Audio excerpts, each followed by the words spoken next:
The devil is stupid. Geronda. Does the devil know what we have in our hearts? There is no way he can know the human heart.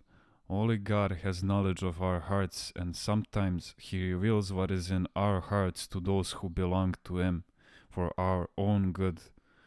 The devil knows only the mischief and evil that he himself plants in the hearts of those who serve or listen to him.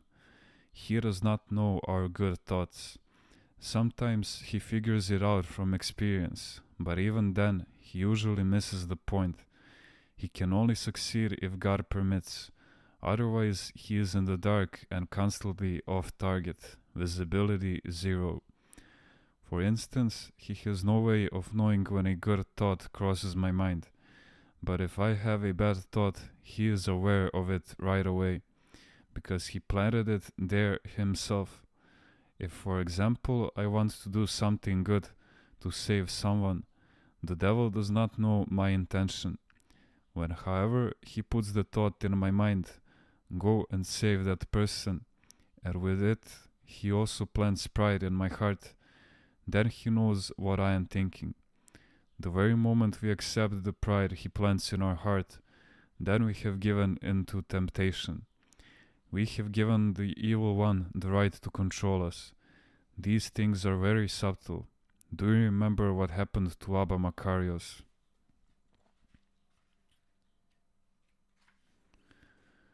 Once Abba Makarios ran into the devil as he was coming back from a nearby desert where he had gone to tempt the monks. The devil said to him, "All the brothers are very angry with me except one, who is my friend and obeys me, and when he sees me he spins like a wheel." "And who is this brother?" the Abba asked. "Theopemptos, God sent, is his name."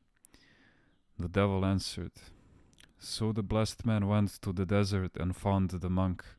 He figured out a way to encourage the monk to reveal his thoughts to him, and in this way the monk was helped. When he ran into the devil again, he asked him about the monks. "Everyone is very angry with me," the devil answered, "and the worst of it is, even my friend has now changed. I cannot figure out why. Now he is the angriest of all." The devil did not know that Abba Makarios had gone to the brother and helped him, because the saint had acted with humility out of love. This leaves the devil powerless over that particular thought. If Abba Makarios had taken pride in what he had done, he would have dispelled God's grace and given rights to the devil. Then the devil would have known what was in his mind, because he would have caused it. If we have a good thought and tell another person about it, can the devil hear it and tempt us afterwards? How can he hear it when the thought has no devil in it? But if the purpose behind our words is to show off, we will have fallen into temptation. In other words, if there is a predisposition for pride, and we really mean to brag that "I will save this man," the devil will get involved and know what we are thinking. If we act with humility out of love, he will not know anything. We need to be careful. These are subtle things. That is why the fathers say that the spiritual life is the science of all sciences.